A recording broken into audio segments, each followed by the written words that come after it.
Welcome to Donor Conception Conversations. This is the one podcast created exclusively for people who are planning to use donor conception to build their families, or for people who have already used donor conception to build their families. My name is Lisa Schumann. I'm your host, and I'm a therapist, an author, a researcher, and I'm passionate about helping people have an easier journey to parenthood. And on this podcast, I'm going to talk about something that's important for everyone, and that is stress reduction. I have a big chapter in my book, The Complete Guide to Donor Conception, and I'll talk about that in a second, but I have a big chapter in that book about stress reduction. And as you approach this process of using donor conception, there will be some stress for everyone. Some people will have more of it, some people will have less of it, and there's a lot to think about. Whether you're well into your journey or you're just starting it, there can be a lot to do in this process. And the toll that it can take on your mind, your body, and your wallet can be enormous. And sometimes any one of those things can be too much for anybody to endure. Now, as you go through this process, those things will continue to be difficult. The way that you manage them will be really important because you want to get through treatment. Of course, it's the only way to build your family. And yet it can take a toll on your mind, your body, your relationships, and everything in your life. Then on top of that, friends and family can also be difficult. And sometimes they can be intrusive and say things that are not so helpful. And that can be really difficult and add on to your stress. So today I'm going to give you a few tips for my new book. This is my new book. And as I mentioned, this book will be coming out soon, and you can take a look on Amazon or your local retailer if you want to take a look for this book, and you will get much more information than I'll share with you today. If you also want to take a look at more information, you can go to my website. It's familybuilding.net. And on my website, on the book page, you will see information where you can put in your receipt. And as you put in your receipt information, you will be able to receive my donor conception masterclass. It's a big video program that has lots and lots of information about donor conception. It's got guides about how to manage your health in the process and all sorts of things. It also comes with a lot of free ebooks, worksheets, and bonus videos. So I think you'll really like that and will get a lot of help from that as well. And it's absolutely free. Okay, now we're going to dive in. But first, I want to talk about something important, and that's legitimacy. Many people don't feel entitled to have a child. And for you, that may not be the case, but for many people, it really is. You know, some people who go through infertility treatment, for example, may feel worn out. They may feel exhausted. They may feel like their body's failing them. Maybe they feel like a failure themselves and they really personalize it and they feel like they're not entitled to have children. Some people feel like if having children was not easy, maybe God doesn't intend it.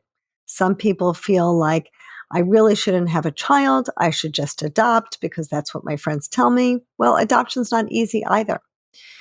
So for all of those people, there could be a feeling of not feeling legitimate. If you're part of a same-sex couple, you may have other feelings like maybe you had a hard time coming out and maybe people shamed you in some way. Maybe you felt terrible growing up and felt like you were hiding something that you didn't feel comfortable with because you were feeling like you didn't have the right to speak your mind or share who you were. Maybe you're a single parent or you want to be a single parent and you feel like it's not right to have a child alone. So there's a lot of self-criticism and judgment that comes into this picture when you're on the road to building your family. And I think it's really important to recognize that and to remember that it's everyone's right to have a child if they want one. We are all on this planet to build the life that we want to have and to do our best to be good to ourselves and to our loved ones and to people around us. It's really, really important to remember that. And if you're having a lot of difficulty with that, please get some help because it's so important to improve your self-esteem. It will just drag you down. It's so important that you feel better when you start this process. And even if you can't feel great, if you can start to feel a little bit better and a little bit more legitimate and feel a little more entitled to build the family that you want, you're on a good road. Now, to get started, it's important to remember our bodies will always look for something to solve. Our bodies are going to look for problems. That's just how we're wired. It's part of the fight or flight response and the way that we manage, the way that we as animals learn how to live in the world and protect ourselves. But that's important to know because you want to be the observer. You want to be able to look and check out how you're doing that. Check out what's happening in your mind when you start to go to something negative, when you want to go to something that you need to fix, to try to rein it back in. Because the more time we focus on what's negative and the problems we need to solve, the harder things get for us. And we want to do our best to try to stay away from that if we can. Because when we focus on something, it grows, right? So if we're focusing on problems, more of those problems can come into our mind. If we think about anything, that's true. So if you're thinking about buying a particular car, let's say you're buying a Toyota or maybe even a Camry, maybe you're very specific about the car that you want, and you're thinking about it. Without really realizing it, you're going to go out into the street and you're going to be thinking about it and you're going to see these Toyota Camrys. You'll see more and more of them because that's what's in the back of your mind. Things grow in our minds when we pay attention to them. So we need to shift our mind towards what we can control more than what we can't control. We need to start to think about all of these things that are difficult for us as understandable and legitimate, but also we need to try to help ourselves feel better. Now, people think that caring for themselves means that they have to just take it easy, right? People think, I want to take care of myself, and so I'm just going to eat poorly, I'm going to sleep all day, I'm going to have that extra drink when I go out with my friends, and everybody's human. I don't expect anybody to be perfect or to do anything extreme. But if you can remember that that's not really taking care of yourself, it will be helpful to you. So I will give you an example. Let's say you're a parent already and your child goes to school, and on the way to school, he skins his knee. And you think, oh my gosh, he just skinned his knee. And he thinks, oh my gosh, I just skinned my knee. But he gets hysterical. He sees the blood and he's terrified at the sight of it. He starts crying. He starts getting hysterical. You're nervous because he's upset. And both of you get upset. In that moment, it's hard to think clearly. But you can start to think about what is the best action to take here. You could decide he's hysterical. He starts screaming and crying. He's not going to go to school. You can say, all right, maybe I'll bring him home. I'll let him watch some TV. I'll let him have an easy day and he doesn't have to go to school. You could also decide, I'm just going to make him go to school. He's really upset, but after all, it's just a skinned knee. He'll survive. So people take either one of those choices and say, I'm perfectly entitled to make that decision. And of course you are. But maybe a third decision would be you clean up the boo-boo, you tell him you love him, you give him a big hug, and you say, you know what, I'm really sorry that you skinned your knee, and I'm sorry you're sad. And if you need to sit here for a minute and cry, that's fine, but we do need to go to school.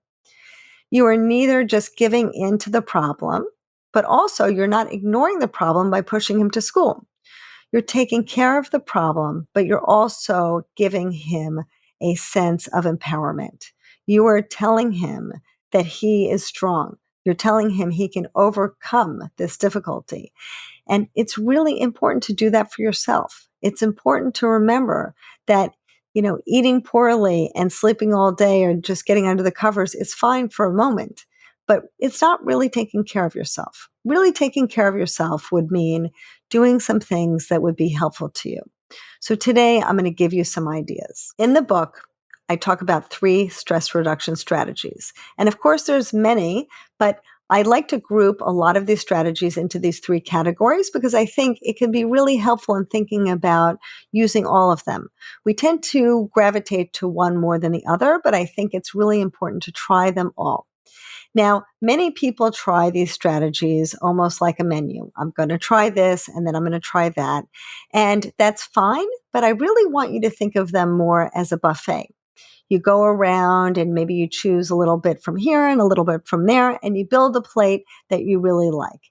Also, I think it's good to not be fatalistic about one particular strategy or another.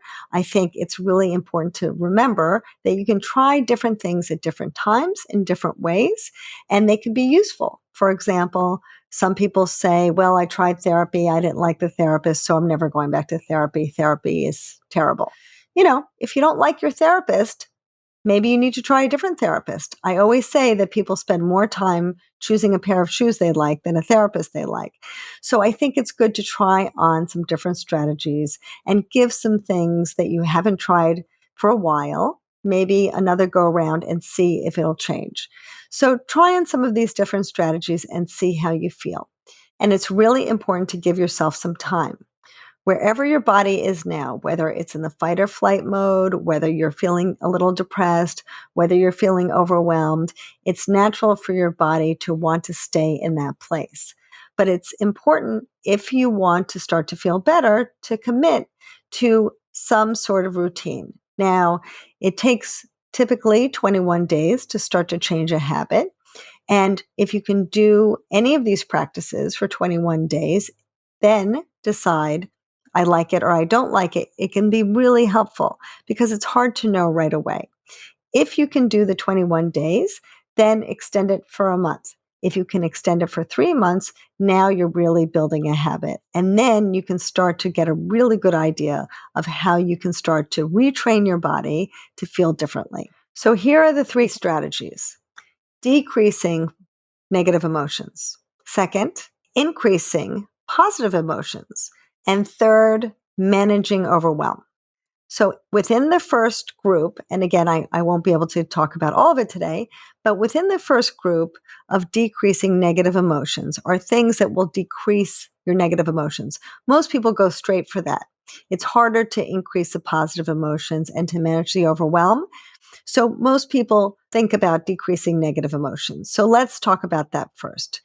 Meditation, yoga, moving your body around, getting into a good exercise routine, engaging in therapy, going on a news diet, or even watching less television, or going on a social media diet can all be helpful.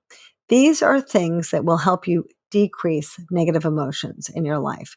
There are lots of studies that show that many of these things can really, really be helpful because all of the stress that goes into your body really needs to have a place to go. And if you are able to decrease the negative feelings, that can be enormously helpful for you. Increasing positive emotions. So increasing positive emotions are just as important as decreasing the negative emotions.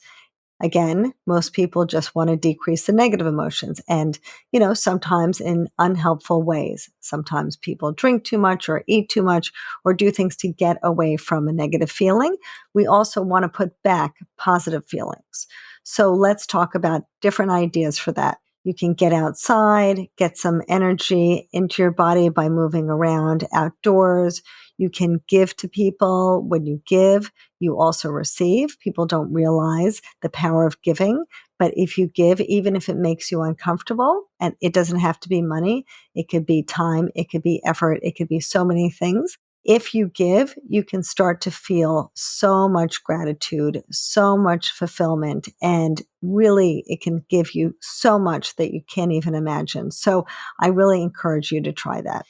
Being able to laugh, being able to connect with others are things that are really important. When you're isolated, it can be really, really difficult to manage your negative feelings. It is really extra poison that you're putting into your body when you spend too much time alone, because when you feel depressed, the isolation just increases that depression. So connecting with others, giving yourself an opportunity to laugh, even if it's a funny video, even if it's just spending time with a friend who's enjoyable to be around, can really pull you out of a negative state. Being able to focus on gratitude. People say that gratitude will change your attitude, and a lot of people think that's a really hokey thing to say, but it's really true. There are so many good gratitude practices to put into your schedule, to put into your daily routine. And again, I mentioned some of them in the book, but you can research them on your own. You will find that doing that every day can really help. So now let's dive into the last, which is managing overwhelm. As I said before, there are things outside of your control and things inside of your control. And a lot of this process is outside of your control, right? There are certain things you can do, like choosing a donor, choosing an agency, choosing a clinic. There's a lot of things you can do, but there's a lot that you can't do. There's a lot of hurry up and wait. There's a lot of busyness and then stopping. You are in the passenger seat. You are not in the driver's seat so much of the time. And it can be enormously frustrating for so many people to feel like that, to feel like there's so much that is outside of your control. Now, I spoke in an earlier episode about my life book. That's something that you can work on right now. But what else can you do to manage those feelings of feeling out of control and overwhelmed? So one of the things you can do is put your energy into something that you have some control over that feels pleasurable. Now, lots of people put their energy into work, and that's fine. If you work a lot and that's a good escape for you, that's okay. But I'm also talking about doing something that's pleasurable. So why not decide, you know what, this is a really good time. I have some time now to redecorate my living room. Or maybe this is a good time to take up knitting or take up crochet or to learn an instrument or to learn a new language. Why are those things helpful? Well, because you're putting something positive into your life and you see the results back. You take that painting class and you see these wonderful paintings that you've made. You take that sculpture class and you see these beautiful sculptures that all of a sudden you've gotten really good at. Or your living room all of a sudden looks so wonderful. When you get to see the fruits of your labor, it can be very satisfying and very stabilizing. When you feel so out of control, it can feel so stabilizing to feel like I see that I've done that and I've also enjoyed that activity. So I think that can be really helpful as something to do on your own.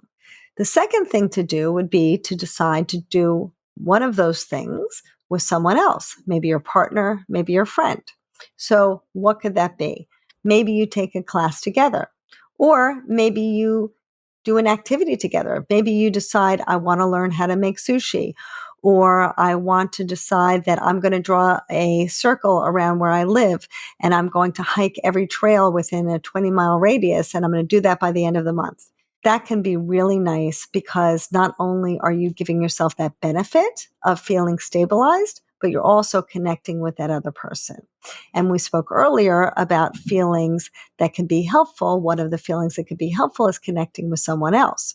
So if you're connecting with your partner or another loved one or a friend, it can be kind of a double whammy. You can have this double bonus here. So think about doing that. Now, as you start this process, you might feel like, well, I really don't feel like I can put one more thing into my life. I really would like to do it, but it's just too much. I've got too much going on with this process, with the fertility treatment. I can't do it. Even if you're a little bit too busy, it can be enormously helpful to do. It's not just a good distraction. Although it is a good distraction, it also will help you feel more stable. Next, think about how you can manage conversations and interactions with friends and family. So there are two parts to this. The first part is to think about how your relationship and conversations go around fertility treatment, around the donor conception journey. So sometimes people who care about you are thinking, if I bring it up a lot, then this person may like it, or maybe they won't like it. Maybe they'll feel intruded upon. Maybe if I don't bring it up at all, the person will feel relieved, or maybe they'll feel neglected. It's so confusing sometimes to be a friend or a family member watching you go through this because they don't know what to do. On the other hand, you might have friends or family members who are not that thoughtful and loving and just say the wrong thing all the time. Maybe they have cultural or religious differences that cause them to not accept where you are or to offer opinions that are unhelpful. So I think the best way to handle that is to kind of take back some control. Again, we're thinking about what do you have control over. Some people say, That's it. I'm putting down the boundaries. I'm never going to speak to that person again. And that may be a good decision for you, but maybe you're going to want that person back in your life later. Maybe later down the road when things are better and you have this family, you're going to want that person back in your life. So perhaps you can think about a way to manage these conversations rather than cutting that person out. So one idea might be to say to the person, I realize that you bring up this issue a lot about my family building journey. And I know that you mean well, and I really appreciate that you love me so much. But I really don't know how I'm going to feel day to day. It's really confusing because sometimes days are good, sometimes days are bad, sometimes things go well in treatment, sometimes they don't. And I really never know how I'm going to feel about it. And so I don't expect that you will either. And so if we could make this deal, I'd really appreciate it. And that deal would be if I raise the issue, then I will talk about whatever's going on. But if I don't raise it, let's just talk about what's going on with you. Let's talk about the weather. Let's talk about what movies we binge watched on TV, whatever we want to talk about in our lives. That's great. Let's just leave the fertility treatment out of it. Okay. The second part is to think about going forward. Now, it may feel too early to think about this, but it's really not. And you'll see why in a minute. So going forward, when you have your family, how are people going to deal with you and your children? There's a lot to think about. You may think about what they're going to call your children. You may have discovered that you really feel like a particular narrative really speaks to you. Maybe you're feeling like it may not speak to everybody else and they may say things that you don't feel comfortable saying. Maybe you decide you want the children to call you daddy and papa. Maybe you decide that there are other things that you want to put your boundaries around. So whatever they are, I think it's good to brainstorm with a good friend if you're a single parent to be, or with your partner, and think about what you want those things to look like. How do you want people to address you and the children? How do they want to manage your interactions? And you can even add on things that are not fertility related, like if you feel it's really important to be vaccinated around the child, if you feel like you're not going to want to have anybody around for the first 2 weeks, whatever it is, if you can put together a rule list for your friends and family, and maybe even start to craft something that will be a nice letter to all of them. So before you go to delivery, whether you're using a surrogate or delivering on your own, you can send out this email to all your friends and family, and then everybody's on the same page. And then nobody can say that you haven't said it. The rules are out there and everybody knows what's important. And that's really a gift, not just to you, but to them, because then they know what to do. Last, stay on schedule.